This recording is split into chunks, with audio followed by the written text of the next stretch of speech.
Striegler. I'm standing in the middle of one of our remodeling projects. This is a really interesting remodeling project. A big part of it is we've shortened this balcony overhang that was holding up a lot of the second story floor and a little bit of the roof. And we're also having to extend it about 4 feet over because over in this corner, we're tearing out the stairway. The stairway is actually going to move to the other corner of the entryway. Now, a key part of this project, we're going to have to build a beam to pick up all that weight and extend it to these two new bearing points. One thing I want to be really certain about that and share is we can't just put the weight in these two places. We have to cut a hole in the floor, get down underneath there, and add a concrete pier that's going to be about 3 foot by 3 foot and a foot thick, and then we're going to post up solid underneath these walls, because that's a mistake I made years and years ago as a really young carpenter, is putting a big beam in and not thinking about, well, where does that weight go once I take it to the floor? So how are we going to build this beam? We are so fortunate on this project to be working with an engineer that has a lot of experience. Now, I've got right at 50 years of experience in the building business, and I still make mistakes, but I've sure learned a lot. On this job, I'm getting to work with an engineer that's actually got probably 10 years more experience than me. We're going to make this beam out of layers of 3/4 plywood. Now, if you look behind me, you can see that we put the first layer of 3/4 plywood on. That's 16 inches. Now, I'm going to stop to calculate how big that beam needed to be. The engineer needed to know a couple things. First, he needed to know the span this direction that the beam was going to be. Then also, he needed to know the distance back to the back wall. I'm not an engineer, but one of the things I've learned is what you figure, half of this load from here to that back wall is going to be carried by this beam, and the other half transfers to the back wall. Now, again, you don't even want to think about doing this without having it engineered, but it is a great technique. So anyway, the engineer came out again, that information, and he said we need to build a plywood beam. He said 4 would probably work, 4 layers would probably work, but let's do 5 just to be sure. Now, we're bearing on each end a good 3.5 inches. He said that's plenty of bearing. Of course, we're going to post up on that end.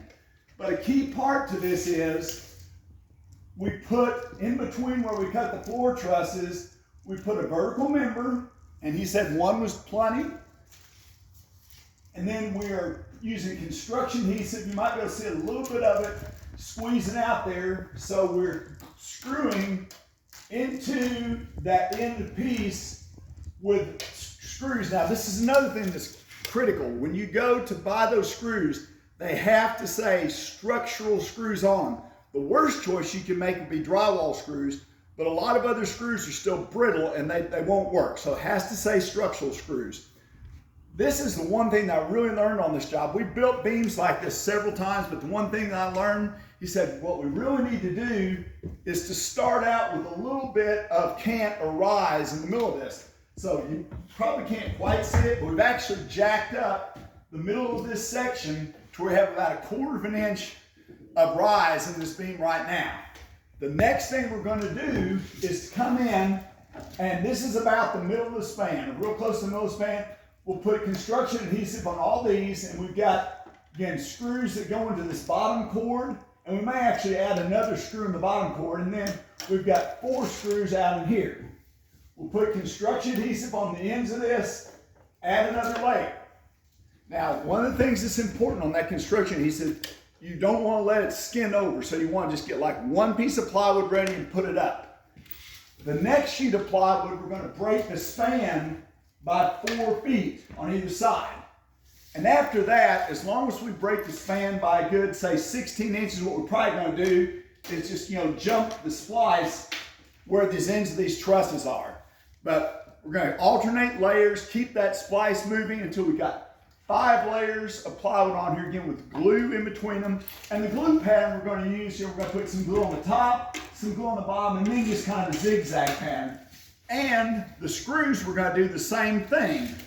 We'll be probably about every 6 inches, and I may be putting a few more screws in there, but I'd rather have extra than not enough. You know, we're going to put screws in, and then we'll put a couple screws out in the middle, and then another row of screws. So we're screwing the whole thing together. It is critical that it all gets sucked together. Now, another couple things. I bought this plywood. I went ahead and got AC plywood because it tends to lay flat, and it's also very, very dry. So that's going to help us get everything pulled together. So I may have forgotten to share a couple things. I hope I didn't, but when I get this posted on YouTube, you can always, comment and send me some questions. But this is an incredible technique where instead of trying to bring in some gigantic beam and lift it up and put it in place, we can actually build the beam in place.